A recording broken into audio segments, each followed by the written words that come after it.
For most people, receiving a handwritten letter or package in the post is exciting. It usually means a pleasant correspondence or present from a friend or relative. But imagine opening a parcel and instead of a nice gift, it contains a severed human body part, or getting a letter that is so grotesque in its detail that it's hard to unsee. Well, here we look at 5 occasions when people received in the post some of the most shocking and repulsive things ever. Hit those lights and enjoy. J. Paul Getty III. In 1957, John Paul Getty was named by Forbes as the richest living American, with an estimated fortune of $1.2 billion. However, despite his wealth, he was notoriously thrifty, and this was reinforced in 1973 when he refused to pay the demand for his kidnapped grandson, John Paul Getty III. A film was made about this in 2017 called All the Money in the World. The 16-year-old was living in Rome when on July 10, 1973 he disappeared. 2 days later, his mother received a ransom note asking for around $17 million. The only person capable of coming up with that sort of money was the child's grandfather.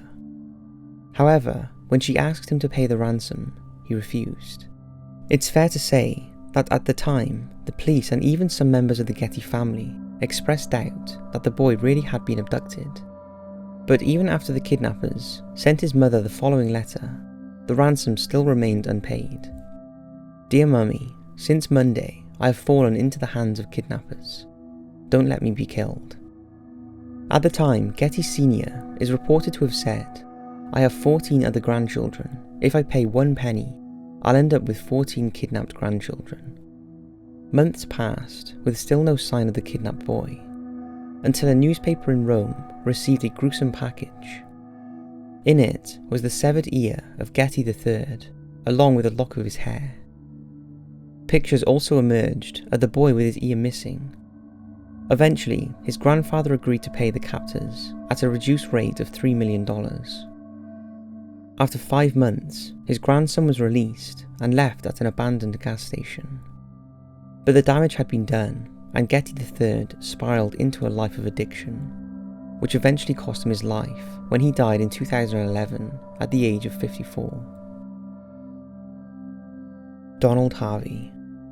Donald Harvey was a hospital orderly during the 1970s who worked in Ohio and Kentucky, who systematically murdered his patients undetected over a period of 17 years.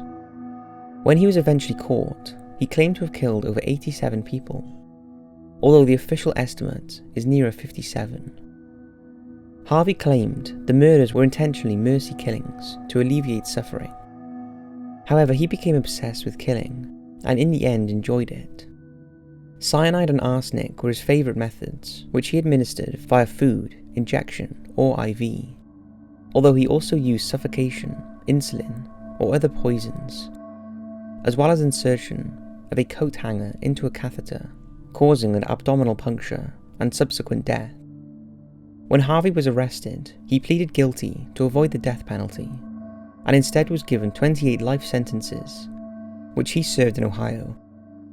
While incarcerated, Harvey wrote several letters, some containing many pages in his scrawling handwriting. But perhaps one of his creepiest messages was included in a letter he sent in 1998 to one of the many people who wrote to him in prison. This is what he said: Lord, grant me the serenity to accept the things I cannot change the things I can, and the wisdom to hide the bodies of those people I had to kill because they pissed me off. Imagine receiving that in the post from a mass murderer. In another macabre twist, since Harvey's death in 2017, some of his letters have been put up for sale online and fetch anything up to $100. Dennis Rader. Dennis Lynn Rader is an American serial killer who between 1974 and 1991 killed at least 10 people in their homes in Kansas. During his murderous reign, Rader regularly taunted the authorities with letters describing details of his murders.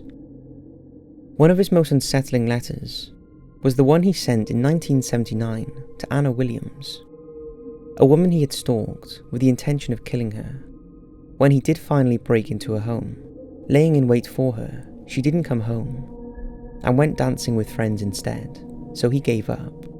2 months later, she received this creepy poem in the post.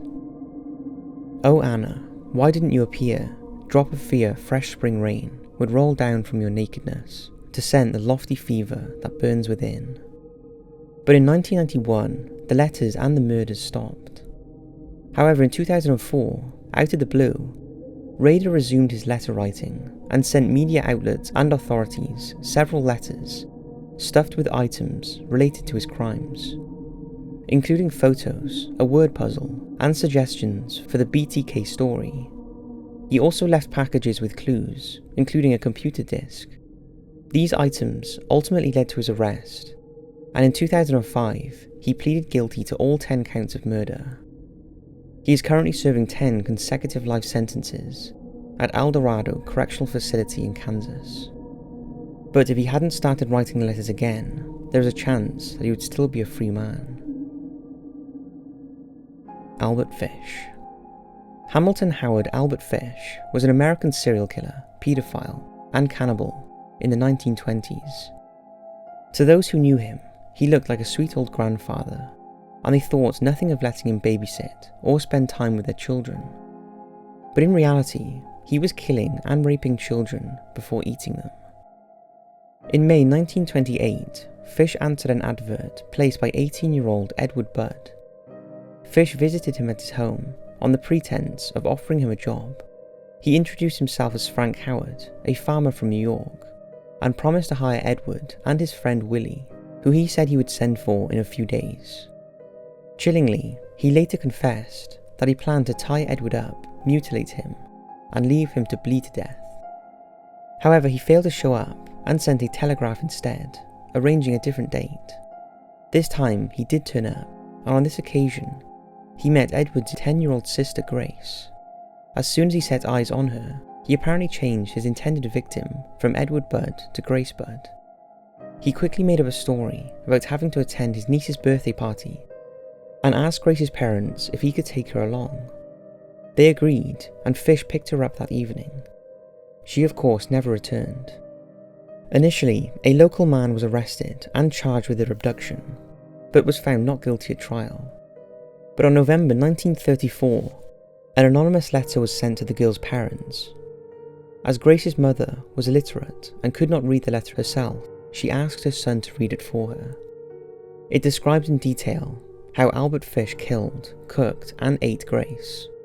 The horrific contents I'm not going to read, but one particular chilling line reads the following: "I choked her to death, then cut her in small pieces so I could take my meat to my rooms." The letter, and others Fish wrote, reveal how truly evil he was, and for the parents of Grace, who had waited in hope for 6 long years, to finally find out the fate of their daughter in such a way must have been devastating. Ultimately, the letter led the police to Fish, and he was arrested. He later confessed to 3 murders and 2 stabbings, although it's believed he was responsible for many more, later claiming that he had taken the lives of over 100 children. He was put on trial for the kidnapping and murder of Grace Budd, and was convicted and executed by electric chair in New York in 1936. Luka Magnotta. On May 29, 2012, the Conservative Party in Ottawa received a blood-stained, foul-smelling package. Inside was a severed human foot. Later in the day, a janitor at an apartment building found a torso in a suitcase left out for trash. A few days later, on June 5th, a parcel containing a severed right foot was delivered to St. George's School in Vancouver. On the same day, a similar package was delivered to False Creek Elementary School that contained a right hand. It was later confirmed that both packages were sent from Montreal. Another parcel containing a left hand was intercepted in a Canada Post processing facility addressed to the Liberal Party. The gruesome discoveries were part of a chain of events that started on May 24, 2012, when Chinese international student Lin Jun entered an apartment building in Montreal belonging to Luka Magnotta. 2 days later, a bizarre video appeared online, depicting a man being stabbed and dismembered. The perpetrator can be seen using a knife and fork to cut off some of the flesh and gets a dog to chew on the body. The 11-minute video is titled One Lunatic and One Ice Pick and was uploaded to bestscore.com. The US and Canadian police were alerted to the video, but they dismissed it as fake. Just a couple of days later, body parts started appearing around the same time Lynn was reported missing by friends.